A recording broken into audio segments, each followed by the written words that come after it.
We are 2 days away. The big man's coming. Merry Christmas Eve, Eve, Eve, Eve. No, Eve, Eve. I don't know. Welcome to the Backyard Gardens podcast. To have a good harvest, one must plant good seeds and must also use the right kind of fertilizer.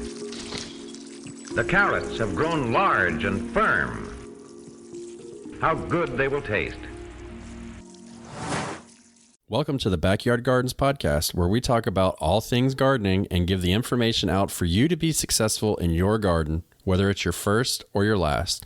We are your hosts, Ben, the backyard gardener, and Batavia, the front yard gardener. one in the country, One in the city. Now get ready as we dig deep into this wonderful world of gardening as we learn to grow and grow for change.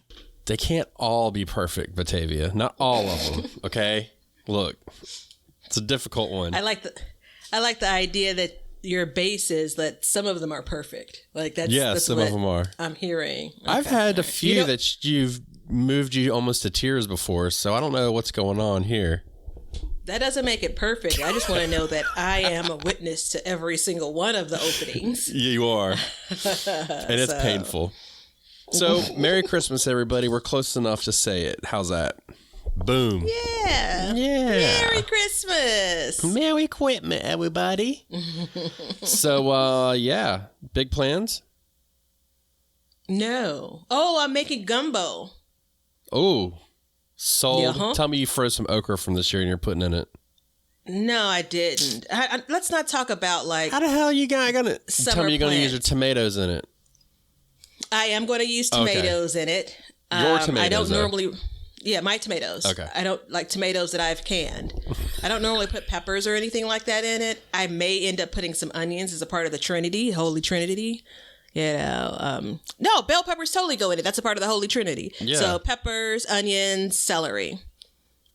And I grew all of that, but I didn't preserve all of that. Do I need to go ahead and But roll the Leonard? Cue the recipe intro. Apparently, we're jumping in early. No, I not every year, but I've tried to make it approaching New Year's, like New Year's Day or New Year Day or whatever. And then it kind of sets me off because I'm eating leftover gumbo for 3 or 4 days into the new year. And it's completely, messing up my new year, new me. If I want to try to eat healthier, I have this big, thick, bowl of gumbo. Gumbo's so I'm healthy? going to move it back. Yeah. I mean, with the rice and the cornbread. So I'm going to move it back to Christmas. And by the new year, I'll be done with it. Right. So you were feeding me all kinds of stuff right now. I was going to come on here and I was just going to be I ain't got much to say. Merry Christmas, everybody. And then you start talking about gumbo. And so now I want to tell you about my okra that I'm going to grow next year that's short. So I won't need a ladder to get on top of it. Hopefully that'll work. This is why I'm one half of the dynamic duo. This is it. I know. I don't. When are you going to realize? I don't. Don't take my words out of my mouth. I realized it a long time ago, but Okay. Short okra plants are on tap for next year, and I was actually funny you brought up gumbo because that was one of the reasons why I wanted to grow it was just so we could have more gumbo. So, and then corn. Do you put corn in your gumbo? I do not. No. No. I mean, I've probably made it 10 times or something, 10 or 12 times. I'm not it's not an all-time, lifetime, tradition or anything. Yeah. So, I don't have, this is the way that my family and my ancestors and ancestors made it. That's how I would tell the story. No, I have all kinds of honesty mixed into it. But real quick, on the okra tip, okra is one of the plants that I continue to change my planting approach. Either I have way too much of it, go back 2 years. Last year, I didn't have it, the 2021 year, I didn't have enough of it. The 2 years before that. I mean, it's just, I can't get it right. So that's the reason why I didn't have enough to freeze. I had none this year. None. I got 2 okras this year. That was it. So we had a meal of fried okra. I don't know what happened. Well, I know what happened, but 2 okra pods or 2 okra plants? I had 2 okra plants and 2 okra pods harvested. Okay. So, and all of them came off of one plant for the record. So I guess it was a win. But yeah, Did you preserve those too? Could you ship me those too, maybe? hell no, I fried them up and ate them on the spot. What are you crazy? We have fried okra. We always have fried okra. But that's why I wanted to get these little short guys. I don't remember the variety of them, but they stay like 2 to 4 feet tall. So I'm pretty interested. Itself, right? The plant, yeah, not the. Oh my gosh, can you imagine a 2-foot okra pod? Yeah. And then, do you have pepper jelly for your cornbread? I do not. Girl. Mm-hmm. We're gonna have to get you that recipe. I'll have to give everybody the recipe one of these days. I'll find it, and so you guys can jot it down. Promises. No. I will, because it is a specific recipe for a specific purpose. So I wouldn't go crazy, but you put it on cornbread. Good night. Anyways, you know what? You had me at cornbread. I'm just gonna say. Yeah, this isn't the gumbo podcast, just so you know. But it does make me think of. It does make me think about the things surrounding this holiday, because and the reason why I'm switching it up. Another reason why I'm switching it up is like a lot of the foods that we and my family eat, starting from Thanksgiving to New Year, are like just variations of the same thing. So I have been able to move away from what may be traditional. I know a lot of people do eat gumbo around this time of year, but I'm wondering if there are things that you're eating that are different that you can like lean into the garden for now. Me? Yeah. Yes, you. Yeah. So I have some rutabagas that I have left in, so I could try and have mashed rutabagas for Christmas dinner. So my family is mostly Norwegian, so we try to go kind of heavy on the Norwegian flavors and stuff. And unfortunately, we don't have a cow, so we can't make our own butter. But it's a lot of turnips and rutabagas and stuff like that. And then we'll throw some greens in. Somehow I don't know what we're gonna do yet, if anything. My family is weird. Not my family that lives with me, but like my parents and stuff. They don't eat that kind of stuff, man. They don't. I don't know. Actually, here's a good question. Do you think that like gardeners are more prone to have a more diverse diet because they grow their food? Because it seems to me like, I don't know, like everybody around me, like so many people, they don't eat anything, Well, the reason why I say no is because and there's a caveat to it, but generally I'm going to say no because many gardeners, many of us grow the things that we most commonly eat, right? So kind of pre-garden days, which means it's the same thing anyway. Now, I do think that there is, there are a number of gardeners that, remember one of the things that you bashed me about was a part of the reason why I garden, one of many, is to be able to explore, which means that I'm going to be introducing foods that maybe I don't eat in my everyday diet, right? And most times that works out, but there is that whole, like, what are you going to do with this thing? I was just asking a guy that I work with. He had asked, I told him, I have a surprise. I have to wait for 2022 to tell that surprise. But the conversation was about gardening. And he said he wants one day to have a lemon and pepper farm. Like that's his intention. So that took me to, I could actually smell the lemons. And then it took me to, there's so many options with peppers. And so I just asked his favorite way to, prepare or cook or eat peppers. So damn, I hope they're companions if he's going to grow a lemon and a pepper farm. That'd be messed up if they weren't. Well, I think it's just perhaps the two favorite crops, maybe. I don't know that he's planning on crossing anything. No, I was just thinking like if you put them in there together and like they absolutely hated each other and like you would just, and you didn't know though, and you just kept trying and trying every year, it'd be like a miserable experience. But that's a little gardener joke. Haha. Kind of dorky, but. Yeah, well, it's you. It's fitting. It is. It makes me embarrassed that I said it. If that's anything.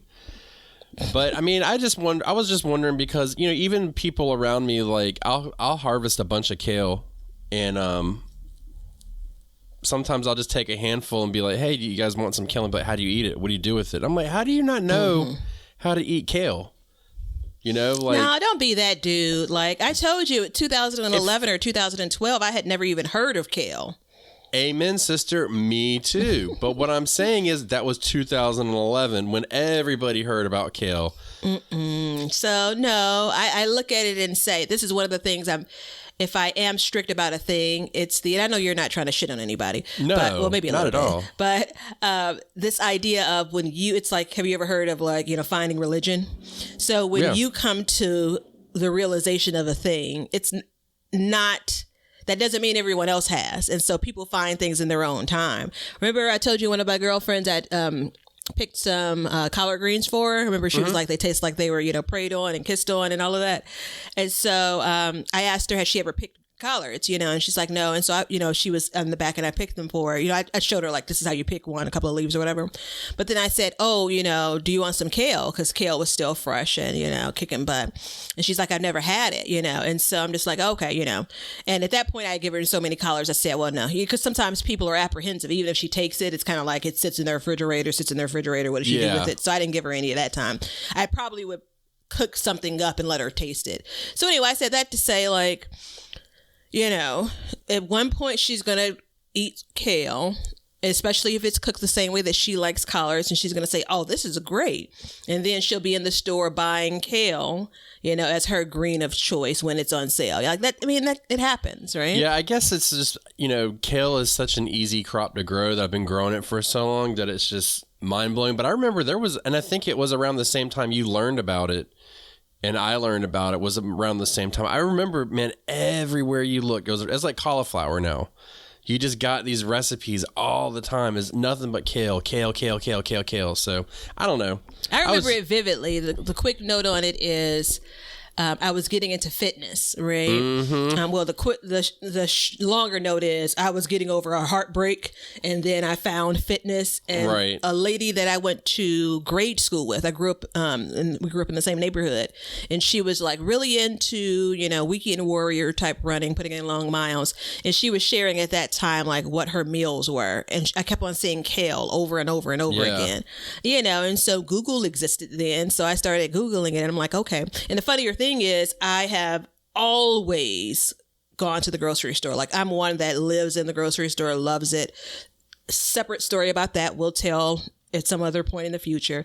But then you have ears to hear and eyes to see for that now. So now I'm like, oh, this is the thing I've just looked past all of this time, right? It's been in the stores all of this time, So I think maybe more gardeners are aware of it than maybe everyday people. I think that's what it may be. But that's what I'm saying. Like, so then you're in tune to kind of trying more things and eating a wider variety, maybe. I don't know. It's an interesting thought, which there's a whole thing there, but it's curious. But, so when we go to cook our Christmas meals or whatever, we are very careful about how we add greens. And a lot of times we'll add them into soups because it kind of, you can slide it in there nice and easy and it won't be an issue. Yeah. So greens, especially, it's a texture thing too. Yeah. Which is why I don't like the curly kale, because I don't like the texture of it. Which, you can understand that. Which actually now reminds me, like, I'm really glad I didn't give her any kale because I don't know if she would enjoy it based on the texture. Like, in my mind, if you cook it up the same way as collards, it's all the same thing. Like, I've had it that way. But then again, maybe not. It won't be the same thing for her because I imagine it wouldn't be the same thing for you. Yeah. But anyway. Yeah. But I know that my family, my granny, she wants turnip greens. So we will be bringing some turnip greens of some sort for her. And she doesn't need much, just a little bit. Yeah, so. yeah. How are your turnips doing? Oh boy. I think they're huge. I'm starting to get lost in if they're turnips or radishes. So they're very similar. I hear you there. So it's been kind of a roller coaster, but we definitely, we'll find out when we go to make Christmas dinner if we're eating radishes or turnips one way or another. Hey, everybody. Thanks for checking out the Backyard Gardens podcast. If you like what we're doing and you want to continue to support the podcast, head over to our Patreon page to sign up. You can also make a one-time donation using PayPal. Both of these links are in the description. With your support, we can continue growing and helping others in their gardens. See ya. We want you to be a part of our gardening community. DM us a picture of your garden at Backyard Gardens TV on Instagram, and we will share it with our listeners. I found that my radishes, and I know there are a bunch of different varieties, they have been the absolute hardiest. Yeah. Coming through this cold weather. Yeah, like me too. Completely unfazed, not limp at all. It's pretty impressive. Yeah, mine have. They've gotten huge through this cold weather that we've had. Now I say it's cold, and so I told you a couple episodes ago our first frost was 25 degrees, and then every frost after that's been in the 20s. We haven't had any nights that just dip into the 30s, and now it's 75 degrees, and it'll be 50 tonight. Yeah. So it's yo-yo season to the max right now. Yeah, put a pin in your head that I want to know if you have any bolting. Yes, I do. If any of your veggies... Oh, you do? Okay. Yeah, so I was going to ask you to...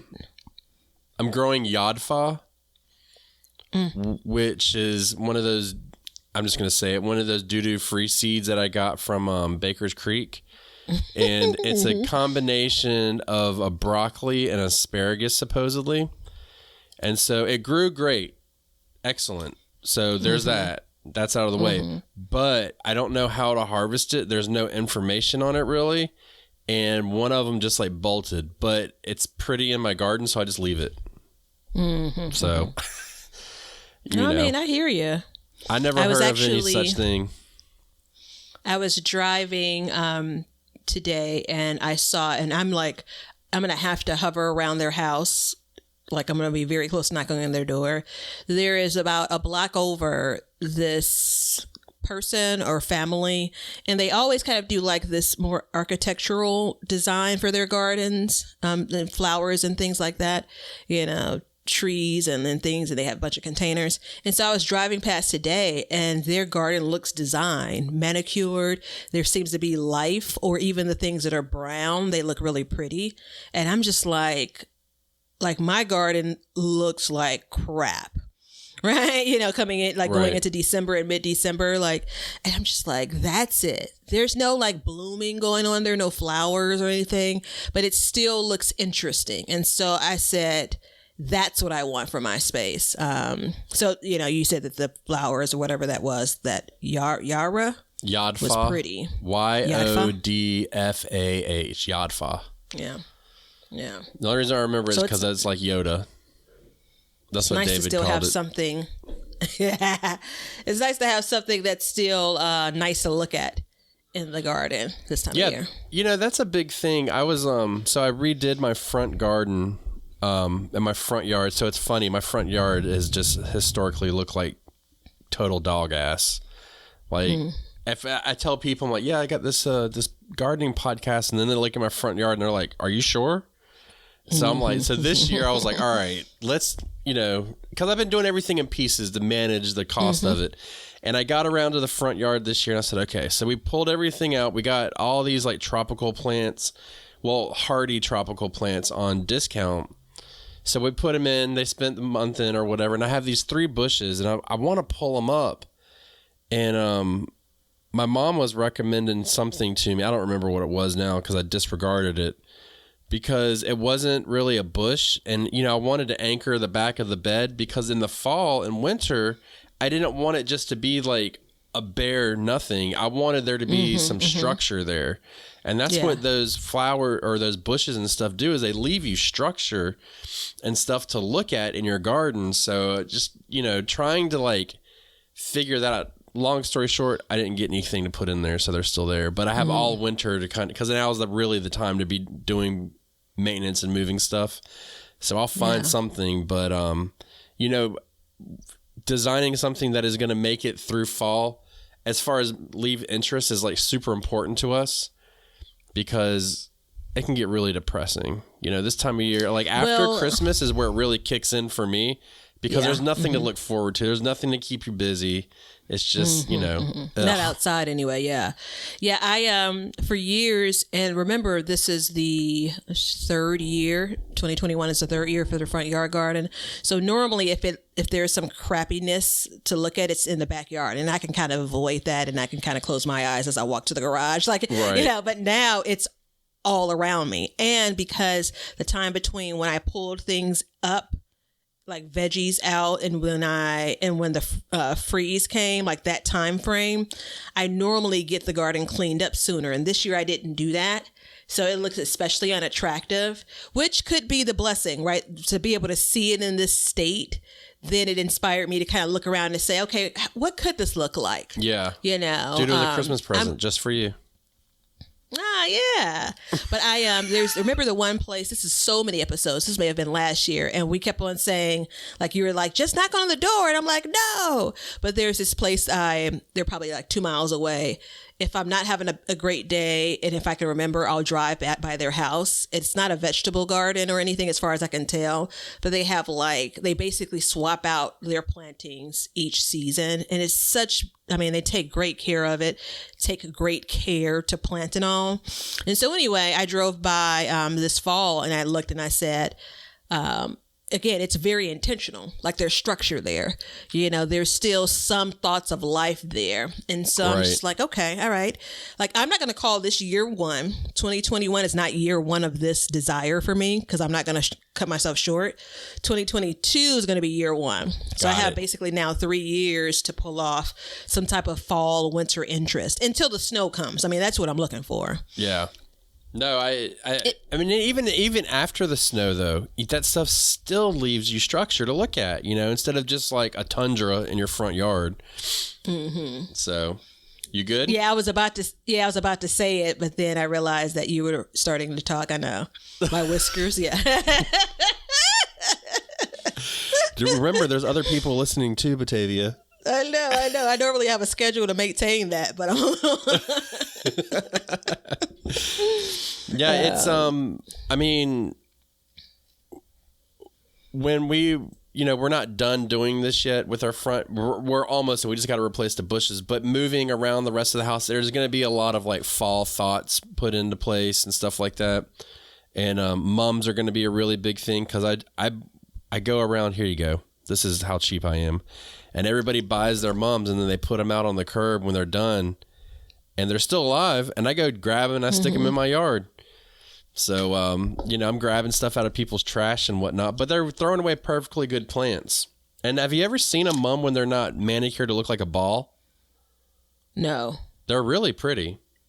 Oh, I was trying to look. I'm pretty certain. Are you checking the cameras in my area to see me digging in people's trash? Maybe. I am checking cameras though. So 2 things that I accidentally, I kind of just stuck in together. There is a container on my patio in the backyard that has sage, the herb, and snapdragons. Ooh, in December. Favorite. One of my favorites. Multiple freezes.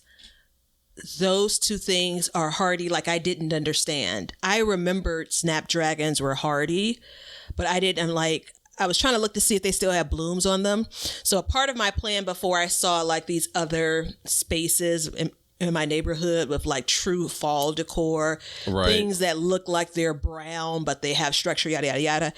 I planned on starting, because they're a pretty long season flower, before they bloom for snapdragons. I planned on starting a shitload of them next year. And I said, if I can manage this, I could actually see flowers and green and growth, in my garden come November. And that's still in the back of my mind, the plan for next year. I started snapdragons by seed last year. They were pretty easy to start. Yeah, the seeds are so small, pretty easy to start in general, but they take a long time from seed to bloom. Yeah, that was the problem I had. A really long time. That was the only problem I had, is they all started no problem, but then I remember putting them, damn, they just kind of stalled out and they didn't really do anything. And it just, and that's the issue I have with starting flower seeds, is a lot of them take a really long time to get going. I mean, you're talking... I tried to do black-eyed Susans, and they take like 20 plus days once you put them in the soil. They start to rot. You know what I mean? So I was looking back to see if I wrote it down. I don't think I did. But it's going to be snapdragons are going to be one of the first things I plant going into 2022. They bloom all winter here. Oh, do they? Yeah, I can imagine that. If I'm saying like we've had 22, 23 degrees and these things are still alive, right? So I can imagine for sure they're able to hold out through your winter. But come summertime, they are driving the struggle bus the whole summer. You know what? Let me make a note. I'm going to look up. Do that. I'm going to do a little bit of research, meaning I'm going to search on the internet. The struggle bus. Yeah, I'm going to do some searches on the internet. I wonder if they are. You should do it on the outer net. They like the cooler. I heard someone today say we searched the Ethernet. I promise you they was said. We searched the Ethernet. Mm-hmm. The Ethernet? Yep. Mm-hmm. Okay. Yep. That's what was said. I kept on moving because it was my boss. But anyway, I'm going to look into, I wonder if there's the potential for them to be, like other things. They prefer the cooler weather, maybe. I don't know. Let's do. See if I can figure that out. No, they do. Because so this is funny. My grandfather, who is my opa, he that was one of his favorites. And he's such a dork. I love him. God rest his soul. He would go, because there was no Google. So he would go to the college and he would ask them about all of his plants and stuff, and they would give him like full run. They knew him by name. Like they walk in the door and they'd be like, "Hey, how's it going?" And they grow in the cool weather for sure, fall and early spring. So it's right up there. It's like because in our area we do pansies typically, and then it goes snapdragons and then tulips and all that stuff. So. But you can do the research too, because I would be interested to see like actual like in writing other than like passed down word of mouth. Yeah, but I think we clearly have some evidence that they enjoy. They not only survive, but they look like they're thriving in my backyard. The cool weather, but to your point, the struggle in the summer. So I'm saying it takes them so long to bloom. Maybe it's just too warm for them. So. And it's in my top favorites. I was going to say top 5, but if someone's counting, I don't want to embarrass myself. I got a bunch of favorites. But yeah, one of the prettiest flowers that I know. Yeah, it's right up. And then you know what? It goes back to that episode where we did, can you plant anything, anywhere, anytime? It's a classic. You know what I mean? It's one of those classic flowers that have just been around for a dog's age. It also ties into the episode of the, how misleading it is. I know anytime you search online, they're going to show you plants and vegetables and things in their best state. So you look and you see all of these blooms and it's such a weird kind of flower and so interestingly beautiful. And then you spend 5 months during the year looking at green leaves and it's like, okay, so I get this big, beautiful, bouquet of flowers when? It's like November the 15th, girl. There it is. Enjoy it. And you get it for 1 week. You better not get sick because you're going to miss the whole bloom. We got a little bit longer than that. But yeah, now I'm really interested. It would be so cool if they did prefer the winter or the colder weather. Because there are not a whole lot of hardy flowers that I really believe are pretty. Okay, so that's the key. Of the ones that I know. Important. I was about to jump down your throat, and you're like, of the ones I think are pretty. So yeah, because I agree with you too. It's like I told you, they plant a lot of pansies here. And I'm like, dude, who cares? You know what I mean? Like my wife likes them. Far too small and delicate. Yeah. Yeah, and when the winter winds come, they just get beat up, and they're like, they're all floppy and whatnot, like whatever. Are they pansies that I've seen like coming out of snow? Is that it? That's crocus. Is that the flower? Okay. Yeah. So, but that's actually a good topic for us to talk about in the new year because I think a lot of people will be itching for stuff like that, and early spring can be a lot of things, for me. So truth moment, I'm about to start seeds tomorrow. So for next year already. So, early spring isn't necessarily after the first day of spring. It's weeks and weeks before spring when the ground is workable. Which I hate that term. I can always find snapdragons in the garden stores and stuff. Mostly like the nurseries, not necessarily like the big box stores. But it's just like anything else. You start looking and there are so many different colors, you know, and right now I'm going to shut the internet down because I am mesmerized by the beauty of them. And to your point, you can go out and, you know, buy them at some point in the summer. But if you really want to have some that you've started, you really need to be starting those much earlier. And for me, I'm thinking like January-ish. I'm going to go back to see if I did make notes as an example. So I have just like a couple of weeks, I think, maybe a little bit longer, to try to figure out what I want my spring flowers to look like. Which also I'm going to tie into like, what could I have the beginnings of, like, what does a fall space look like for me? Right. That's interesting. I'm excited. Yeah, I know. I to see you what writing down all come up kinds of with. notes in episodes. I see you. Oh yeah, we're filling up. That's happening. This is the issue, though. If you keep on doing there's this, always an issue. Why has there always got to be an issue? Because it's life. No, it's 2 days before Christmas. Technically, when everybody's listening to this, there does not need to be an issue.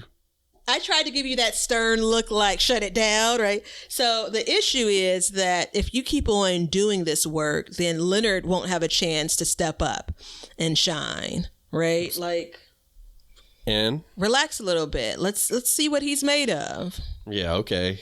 We want to keep the show on going, don't we? I mean, let's be real. So look, real quick. What's your favorite Christmas cookie? Any type of butter cookie. I don't know if I have one I don't know the names of Christmas cookies. That's okay. Just describe what flavors they have then. Everybody knows. Yeah, something that's, I have a great aunt that she does like real baking, like real, like get her on a television reality show baking. And so she would make all of these types of treats. And when we used to go there for the holiday, it was like that was the highlight for me. Yeah. And then when I stopped going as I got older, because I thought, you know, I could hang out at home, my family used to bring treats back. And it was kind of like, I got to get over there. So she used to do this, and probably still does, this kind of lemon filling. And then the cookie was kind of a buttery cookie, but it had like this white, not frosting, but powder on it. So it's like a sandwich cookie. Yeah, white sugar. A powdered sugar? Yeah, like white powdered sugar, yeah. Yeah. That sounds good. I like that. Yeah, man, that may be my favorite. I don't know. I'm all over the place. My emotions are out of control between the snapdragons and this cookie. So mine is a classic. It's an oatmeal scotchy. Basically, go get the Toll House chips recipe off the back of the bag and then throw butterscotch in with them as well. Dynamite. But we started making a Kranzakaka cake every year.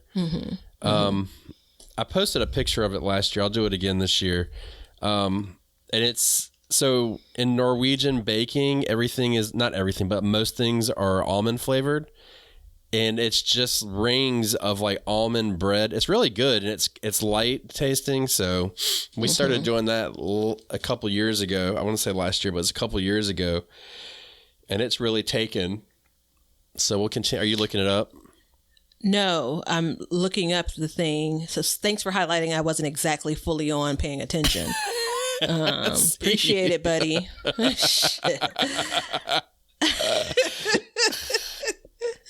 Hey, that's what I'm here for. Yeah, I tell it myself all the time. Cracker, what's it? Candy crack, Christmas crack. So I make this every year. I've heard of that. I don't know what it is though. Yeah, I give it to my neighbors. As kind of, you know, thanks for being a good neighbor. So I don't know. I didn't think we were going to do a recipe of the day, but if I can find the one that I use, I'll share it. Maybe we'll just link it in the show notes. How about that? Yeah, or we can put it on Instagram too. Since you're all like, we ain't doing a recipe, my word is bond. I ain't doing a recipe. Dude, the recipes are so hard. It's nice to take a break. I'm sorry, everybody.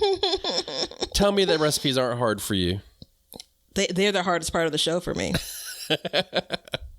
Yeah, it's hard to keep them fresh, but people are cooking them. So I was trying to find a picture of that cake for you, but I give up. It's too much work.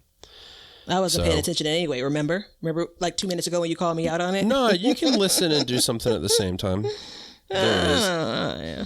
That's it. Oh, that's gorgeous. Are those cookies? It's like a little house.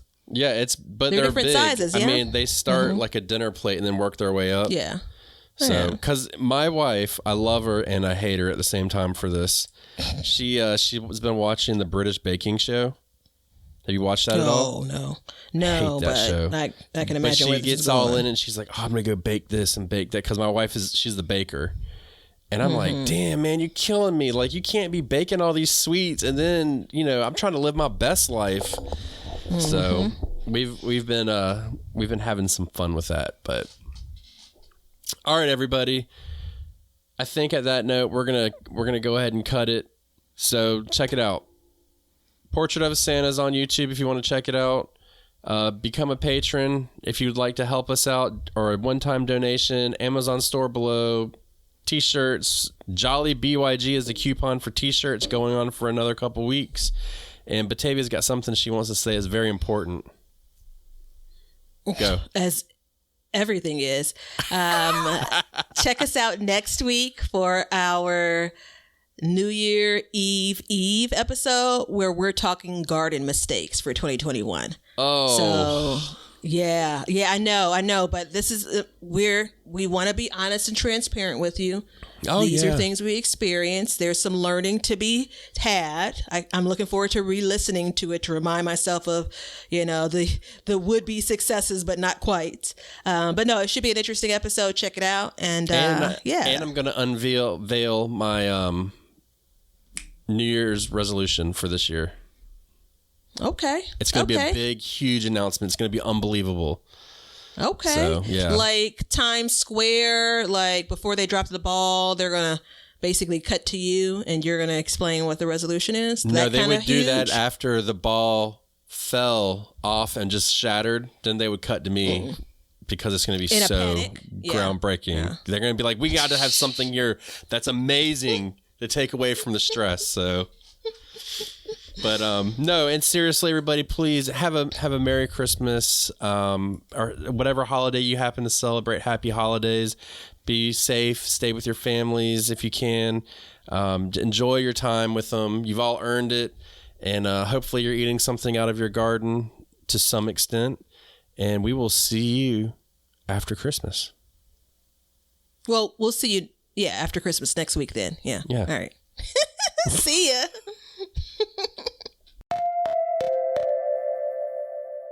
A lot of y'all asked, how can you help support the Backyard Gardens podcast? Well, we have been busy and we have created a t-shirt line just for the gardener. To visit our shop, go to the link in the show notes and check out the t-shirts and other goodies we have. Now, these are super special t-shirts designed just for the gardener. So enjoy. Thank you for supporting the Backyard Gardens podcast, and we'll see you guys after the harvest. Ben, what question do we get asked the most? I would have to say it's probably more something like, what are the products we use in our gardens the most? Ding, ding, ding, ding. That's the correct answer. Hey, there's an Amazon link below. When you get over to the Amazon store, know that you're going to be supporting the podcast, but all of the products both Batavia and I have used in our gardens. Thanks for hanging out with us today. If you want to see what we're up to, or just stay up to date on all the announcements regarding the show or anything gardening, then you can follow us on Instagram at Backyard Gardens TV. We love seeing what you guys are doing, so use hashtag BYG podcast in your posts, and we'll be sharing your gardens with the Backyard Gardens community. And check us out on YouTube at Backyard Gardens, where we will post this show, all of our other shows, clips, and then also some gardening tips and just gardening entertainment. And you can see us at our website at backyardgardenstv.com. But that's it for today's show. So help us as we learn to grow and grow for change. And until next time, we'll catch you guys later. We'll call this one a wrap. Now you know why people feel like celebrating at harvest time. All over the world, people have feasting and good times when the crops have been gathered in.